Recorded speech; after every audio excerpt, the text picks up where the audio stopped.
morning, YouTube. Dad Brad here. So today we're going to do a different style of video.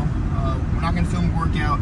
We're just going to talk about getting started in the gym, finding your why, staying motivated, working out when you're not motivated, and how to stay consistent, especially through like holiday seasons and stuff like that, and travel.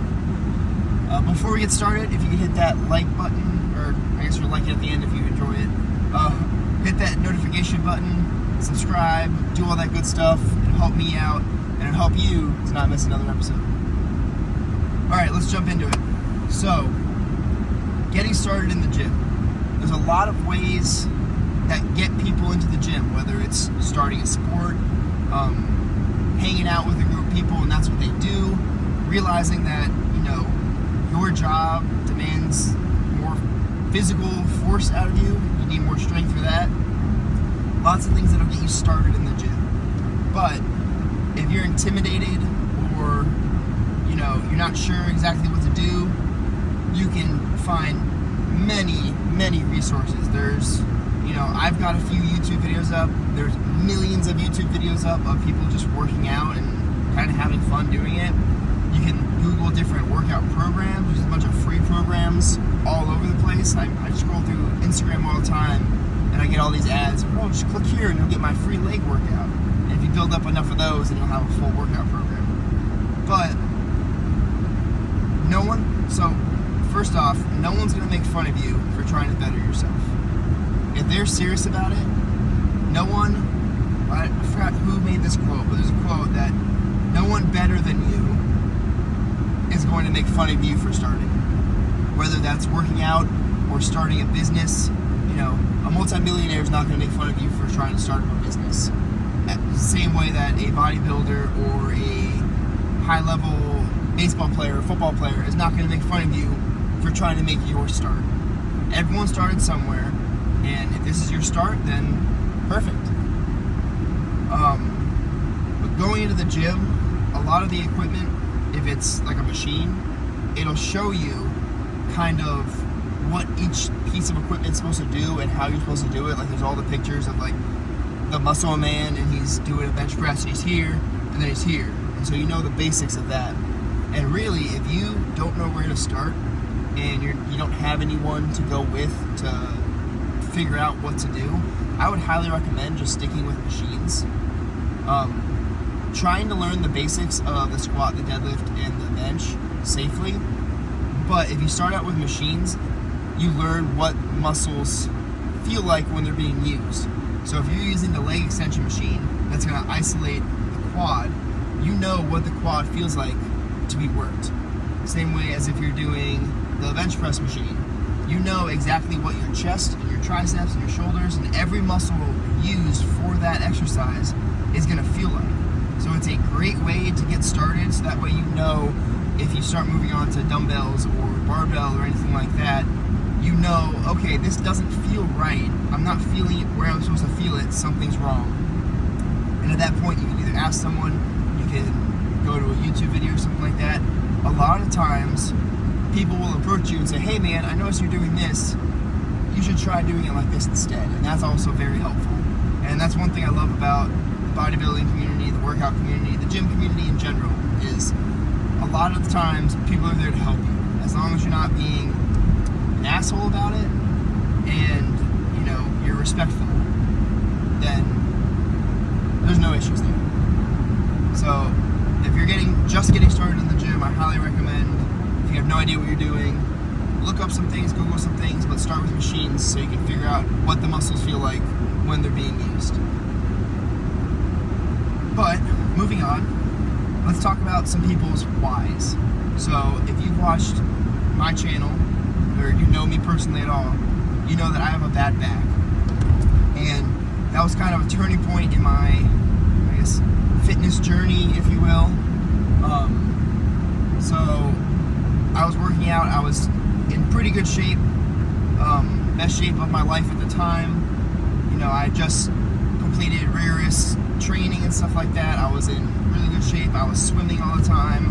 I felt great. And then my lower back started to hurt. And I'm like, this is kind of weird. And so I rested for a little bit. I rested it, iced it, massaged it, did all the things that you're supposed to do. Didn't feel better. So I went to my doctor and he was like, all right, take a couple weeks off of working out.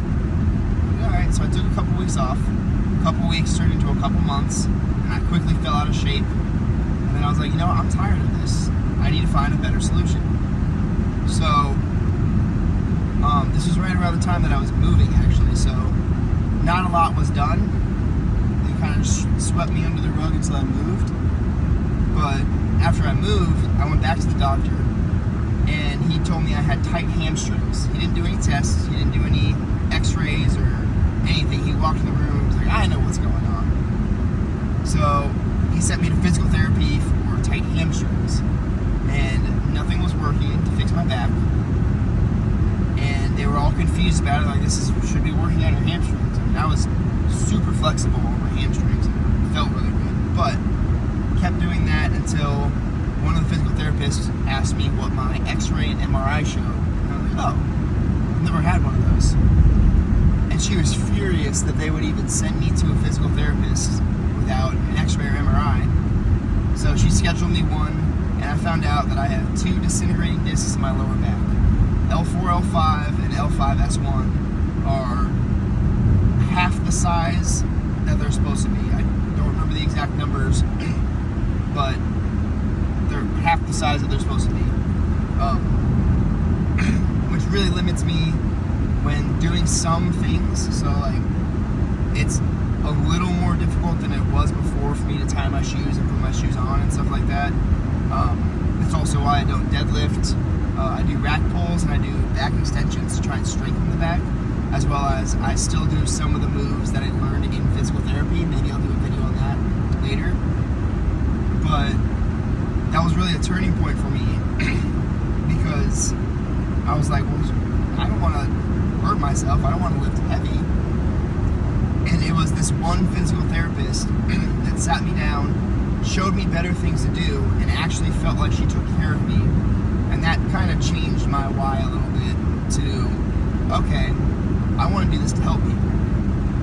So hopefully I can expand this channel a little bit to that, but I want to be able to help people that are working out so that way they don't have injuries. They don't know what caused mine. It could be improperly working out. It could have been a small motorcycle accident I was in a few years back. They're not exactly sure, but if I can make a channel to show people how to properly work out, to get people into working out safely, leaving the ego at the door, doing proper form and everything like that, if I could just change one person's life and prevent one person from hurting themselves, that would make all the difference for me. That would make my channel worth it. So I kind of want to blend that into it. I want to show you guys in my life, keep doing workout blogs, keep doing food blogs, doing videos like this where I just sit down and talk. I think this could be beneficial for some people, but also breaking down form videos. I hopefully in the beginning of the year plan on starting another Instagram channel or Instagram page that's going to focus just on form and how the muscles work and how to properly exercise them. But with that, I still didn't want to give up working out, but the programs I were on were heavy lifting. And this one guy just kept popping up on my Facebook and Instagram. It was this Chris Bumstead guy, weird. So I started looking at him, I'm like, you know, he's in really good shape. I would love to look like that. And so I started shifting my focus from high weight, low reps to bodybuilding style, which was more of I was going from doing about 6 to 10 reps on everything to doing 10 to 15 reps on everything. And I felt better because I was getting a better pump.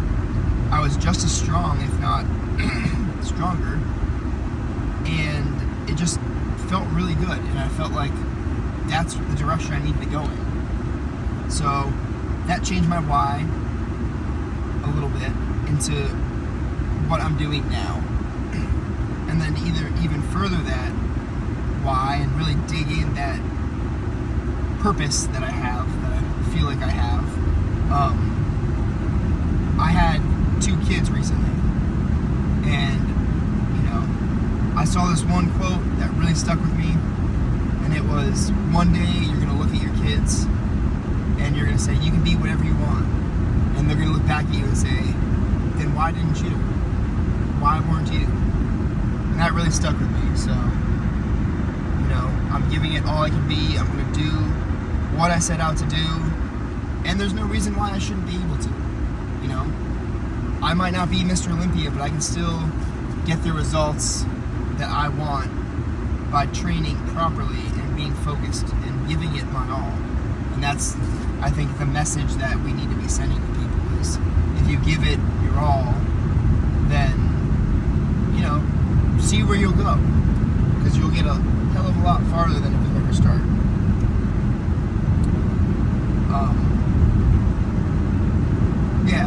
So just being able to, set my foot down, I found out what works for me, which is great. That's a great part of the why.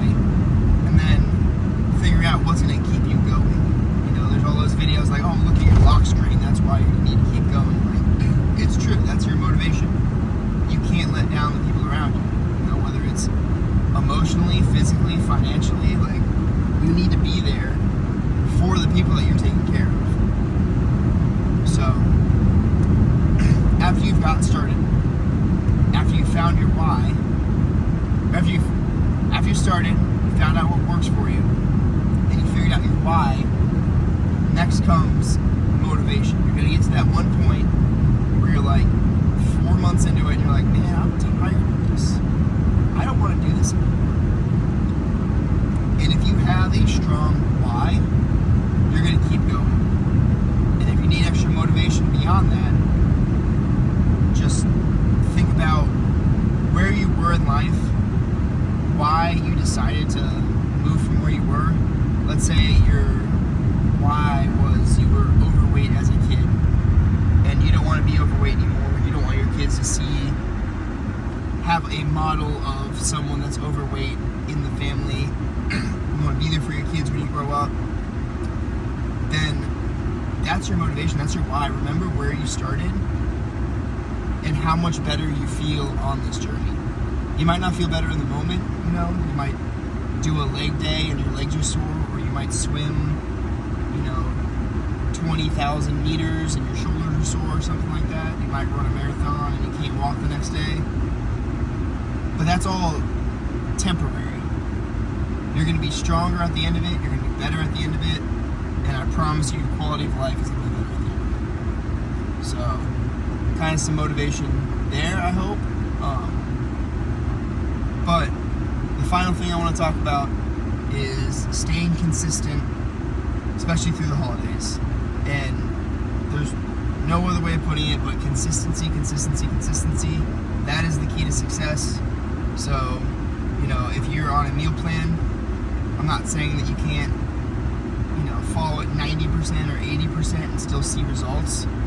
But if you're strictly following it 100% all the time, that's when you're going to see the best results, So, just in order to stick with it, you also have to find something that is sustainable for you. So that means if your diet consists of plain chicken and rice, no seasoning, no salt, no sauces or anything like that, it's going to be pretty miserable. You're not going to stick with it. Where if you make a meal plan, or you understand your macros enough to where you can eat whatever you want, you understand your body enough, then you don't have to worry about any of that. And you can do it basically long term. That's why a lot of these fad diets fail, is because they're not sustainable. You can't stick with it for more than a few months before you have to get off of it. Same with a workout program. If you're doing a workout program where you need to spend 6 hours in the gym every day, and the next day whatever muscle group you work doesn't feel good, doesn't work, you can't function, then you're not going to want to stick with it. Whereas if it's something you enjoy, you're going to want to stick with it.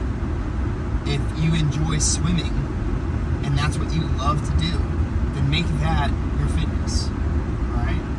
People can give you advice, they can tell you to go lift weights, they can tell you to do this, do that, and it might be beneficial to add it sometimes, but for the majority of the time, if you just stick to what you love, then you're gonna be happier in the long run, you're gonna get better at what you love in the long run, and you're gonna see results. The results are gonna be basically a byproduct of your action. So, really, once you get started, figure out what works for you, dig into your why, and find your motivation,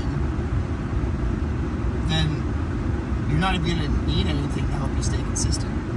You're going to want to be consistent because you're going to want to go play that pickup basketball game, and you're going to want to do this and that. And if your hobbies require physical strength or endurance or anything like that, you're going to get more of that the more you work out, the more you're on a fitness journey. So you're going to enjoy the activities that you do normally more. So, but staying consistent while traveling, staying consistent during the holidays can be hard. You got to remember too, we're all human. So if you don't have a bodybuilding show or a major sporting event or anything like that during the holiday season, enjoy it. Enjoy your time with your family. Enjoy the foods. Enjoy just indulging in some of these things, because it only happens once a year, and it's not going to completely destroy any of your progress. You know, if you go home for the holidays and you have a lot of hot chocolate, or you go out and have a few drinks with some friends and stuff like that, that's not going to set you back to square one.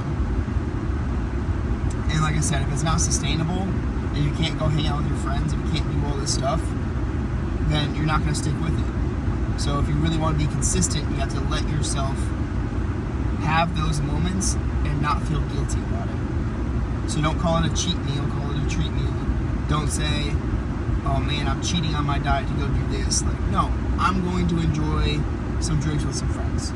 Spin it in a positive light, and you can do that with anything, really, spinning it in this positive light. But with the holidays and everything like that, if you do that, you're going to feel better come the new year. You're going to feel refreshed, you're going to be recharged, you're going to be ready to go for that new year, new me stuff that always happens. So, if you're looking to work out while traveling, you can call local gyms in the area that you're traveling to see if they have any free passes that you haven't already done, or a lot of the gyms, like the gyms of my in-law, it's $15 a day or $30 a week to work out. So when I go up there, I'll pay the $30 so I can work out for a week. It's not ideal because I have a gym membership here, but it's what I want to do. If you don't want to work out, don't work out.